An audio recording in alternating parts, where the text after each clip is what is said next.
the small town of Lankeen, which is where we swapped to one of the scariest, maybe maybe like truck rides that I've ever been in. Do you remember that?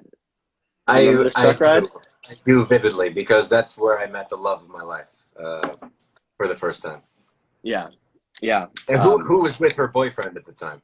Yes, yeah. Every And we story also, needs a little love oh intrigue. yeah, it So always that's needs a little love. Some love interest is um, never a bad thing. that wasn't the worst. The one on the way out was the worst, and I'll tell you Oh, why. yes. Well, we'll get there. We'll For a get couple there. reasons. Well, no, I'm We'll, going to say on the way in, which we oh, are at, we oh, right, had. right. I don't think we bought it. I think Will had bought it. A guy we met in the back of that flatbed, but he had a Yep. bottle of rum, I believe, Okay. which made it easier for me. I'm sure not for Oh, you, but oh, kind yeah. of dulled the senses. That was the thing that I didn't remember because I Uh, did not partake. That's right. That's right. You right. It guys were definitely doing helped everybody shots. out because we all thought we were going to die, and we're like, well, fuck it, we're not going to die sober. So Yeah. started ripping these rum shots with a Coke chaser in the back of this flatbed truck, just driving over. On the other side of the cliff, it's just a cliff on the other side of the road. There's Which the cliffs again, again. I Cliffs swear to and God, what is it with us and cliffs? It's always a goddamn cliff. That was our where's cliff. the next cliff going to be? We'll find out. Alaska? I don't know. Yeah, Africa? definitely Alaska. I don't know if you're. I mean, little tangent here. Yeah. I'm gearing up for Alaska in June. I know you're Yeah. coming with me, but I mean, Yep. gearing up like getting the body and shit. Like I did the 15-mile hike yesterday. I saw Feeling that. it That was today. amazing. But Yeah. yeah, we're gonna be doing some big ones once we get up there, Nice. I and walked they'll be on playing cliffs. I I walk yes. But yeah, that was a scary ride because everybody's just sitting in the back of this pickup truck with the roll cage on it. And we're just holding on for dear life. It's probably 15, 20 minutes, right? Out into the middle of nowhere where I don't think there was even Wi-Fi.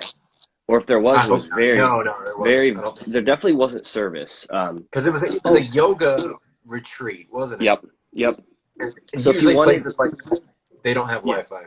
So now that I'm thinking about it, I remember that there was a little house where the owner lived. And if you wanted Wi-Fi to use it, they had a computer with like a dial-up or something. If you wanted to use that, you'd have to go up to the house.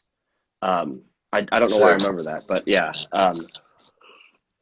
The name of this hostel was called Utopia, which um, I mean, kind of perfect. Set along this beautiful river, um, with like these little huts kind of staggered on the hillside, which is where we stayed. We didn't. We like we want to be inside, which wasn't inside. It was just like sticks keeping us. Like there was no sealed windows or anything like that. But it was that or camping or kind of like just chilling in a loft in open air, which the mosquitoes were vicious. I remember they were real bad. Uh, but we had a nice little hut. So yeah, as we got in, right, we sat down, had some dinner, got like super chill that first day because we didn't do much of anything because it was so, kind of later in the day. Um, we just got to know everybody. It was so we had two Australians come in they're from Adelaide, Sarah and Cam, Sarah and and then Cam. Will, who's from Washington, I think, Yep. um, and then Elise, who was French but from Boston or something. I don't know how best to describe. Yeah, That's that's kind of it, that's right? that's Yeah, correct. yeah. So we all hung out that night, just kind of getting to know each other. Kind of like we had that fear bond immediately, which allowed us to really just kind of lay the groundwork for what we're going to do the next couple of days. Because I think that kind of that's right. So Laz she's from Australia. What up, Laws? She's down in Perth. That first night, that was one of the best nights because we had a bunch of beers, everybody got together Yeah, and just laughed. I remember just yeah, laughter, just yeah, cracking jokes the whole yep, night. yeah. And that's also so later that night is when Brendan creeped in Brendan. from the Irishman that was on his trip, his motorbike trip from New York City. Quit his job, was going from New York City all the way down to Patagonia. Um, and he just happened to meet up with Will and Elise somewhere else along the way, and they just kind of like were playing leapfrog, I guess. But Brendan came in, and then there's another dude that was along with him as well. I think his name was Pat or Sam or something. Yeah, Pat, that's right. Yeah, I haven't kept up with him at all. No, but he was cool. But yeah, he was real cool. That was a good night. Yeah, everybody's cracking jokes. Just one of one of the best connections. Like that was 5 years ago now, almost. And still connections that I keep up with to this day. It was kind Probably of the best group we've ever been a part of on our yeah, trips. yeah. I would say so for sure. Um, so we formulated a plan that night. The next day was Samook Champagne, so the actual like pools of this national park, uh, which turned out to be just crystal clear blue green water, just like glass. Tiered pools, super deep that you dive off of, or like dive off the rocks into the pools, and just like the water was crisp and chill, which was great because it was so hot and humid. I don't know if you remember that. Like looking back through some of the photos, we were all just drenched in sweat Yeah, because I remember everything it. was such a hike. Um, This is the we had, rainforest we're talking about here. yep, yep, yep, it sure Deep in the was. middle of the rainforest. It's all humid. Um, and do you remember that little, the little, what was it? It was like that little lean-to shelter with all the like the old women that were just cooking their food on the side of the road. It's a bunch of fish Did and we have like lunch there? yeah, yeah. Yeah, I Um, remember that. And you know yeah, what? You know how much that lunch was? it was the $2 that you saved for us. Boom. Appreciate it. Keeping the Um, money moving. Gotta keep it cycling. But so what I'm trying to think.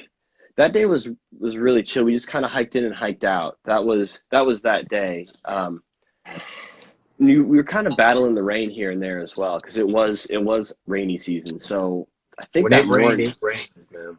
yeah, that I'm pretty sure that first day we got started a little late because of the rain. But but whatever, it was good. A nice day of like swimming and hanging with friends, and that again solidified like, all right, these people are cool. Like let's kind of keep this group going. Ended the night again around this table. So there's a big common area of just like family style long tables, right? And they're the kitchen was there, like you could either buy food or not. There was no other options to like go into town because there was no way to get to town. So you just buy a meal that was there, which is great because you just sat down and things would just show up at your table. Uh, Good food too. it's really good food.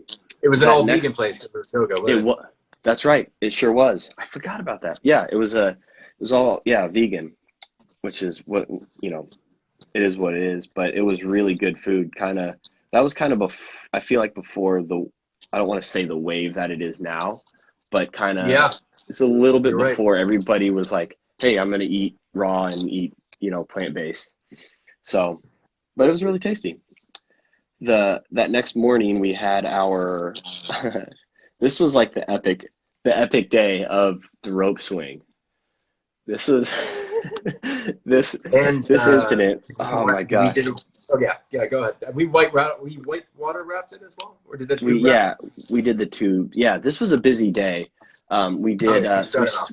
we started off with the caves. Remember the caves? Like Oh boy, do I. the sketchy I know you do. That poor So let me GoPro. set this one up for you. Yeah. So it's called spelunking. It's called cave diving. So we had the big group that we had from the night before, the whole weekend or whatever. We all go down to where there's these massive caves inside the mountain, which leads to the river of the mouth of the river. So we all go in. I'm behind Elise on purpose, and then I don't know where everybody else is because it doesn't matter. But strapped to the top of my head, like a fucking retard, like is a GoPro. I must have looked Easy, so stupid. easy. Like, come on. I'm calling myself a retard. I can do that, right? Okay, okay. I'm not Sure, hurting sure, sure. anybody. No, you're It's not, just you're me. not. Yeah, strapped to my head, like on the middle of my forehead, is the GoPro that's just recording everything. And got some good stuff. I mean, the light was probably pretty bad, but We'll we're never diving know. in this cave, and our guide, he goes up to this cliff inside the cave with zero light and jumps off like a 10, 15-foot ledge into what seems like nothing, absolute space, because we can't see anything. there's a pool down below, a very small, narrow pool. And if you miss from any side of the jump, like you're going to hit rocks as you go in. Yep. Pretty sketchy stuff. Elise went first, I went second. We all did it, I believe. But then we went a little further, and then there's like a chute, kind of like a natural water slide through the mountain. And I was the first one through this one. So, well, actually, the guide went first just to show, like, hey, it's safe. Turns out, not safe. It's fucking crazy. Like, it's tight. It's like, oh, the other side's a waterfall, and you don't imagine going. It's pitch black. You have to go down a tube in the dark. You don't know where you are. You don't know what's on the other side. That's essentially what it was. At this point, I saw the guy go through. I mean, if I'm going to die in a Guatemalan cave, I guess that's a pretty cool way to go. So yeah, we all went through. Everything worked fine. I'll let you take it from there. I want to know it from your point of view. Yeah. So I'm trying to think. You know, I just remember the conversation that we had after. Like we're climbing through all this. We're holding candles. Like it's candles. So and we're in water inside a cave. So visibility, like you mentioned earlier, is very, very limited. I remember at one point we're looking at each other in this cave and we're like, there's no way anybody would get away with this. It definitely in the States. Like this was so. I remember that conversation. It's just like some dude with a headlamp. Yeah, the lack of regulations. This is very apparent in a lot of countries where this place would have been, I don't know, corporified, if that's a word. Yeah, we would be like, this is a moneymaker. We need to, somehow make this into a business. Whereas if you go to Guatemala, it's just a cave and some guy that you pay $5 to, with no regulations at all, right? That's the brilliance of traveling. Like you're gonna go some weird places. You're gonna find places where like this isn't safe and nobody's in charge, but we're gonna do it. And yet you have to. One of my favorite parts about traveling is you have to judge safety for yourself, because everything in America, let's say, or the first world in general, is nerfified. Everything's, all the corners have soft edges. It's like safety is, you don't really, whatever. You're not going to get hurt, America, aside from if you're a kid in school with guns. You're not going to get hurt. That's a little bit on the nose, but yeah, that was the best part. I love that about traveling. You go someplace and safety is not accounted for at all. You have to judge it for yourself. Yeah. Yeah. There was definitely a lot of like, this might be it. I don't know what's going to happen here. Again, involving a cliff, only we're underneath it in water. Who knows what's going to happen. Right. And I'm still like trying to get over my massive fear of, I mean, I don't know how deep this is, but like we were talking about the Philippines, like deep water is like terrifying to me. And in this particular setting where everything's black and I'm just swimming above who knows what, I was kind of focused on that really, like trying to take it in. And definitely that was like a good, for me, I was enjoying it, but I enjoyed it more after the fact. That was a good example of type 2 fun. But I think what made it was our group of people. Like we were such a big group. It was, how many, seven of us, maybe 8. All right. Yeah, sure. 7. And we were all having a great time. So it wasn't too nerve wracking until after, really, where we're like, it was probably kind of stupid, because you walk up to this little wooden hut, you give the person some cash, and then like you just follow him in.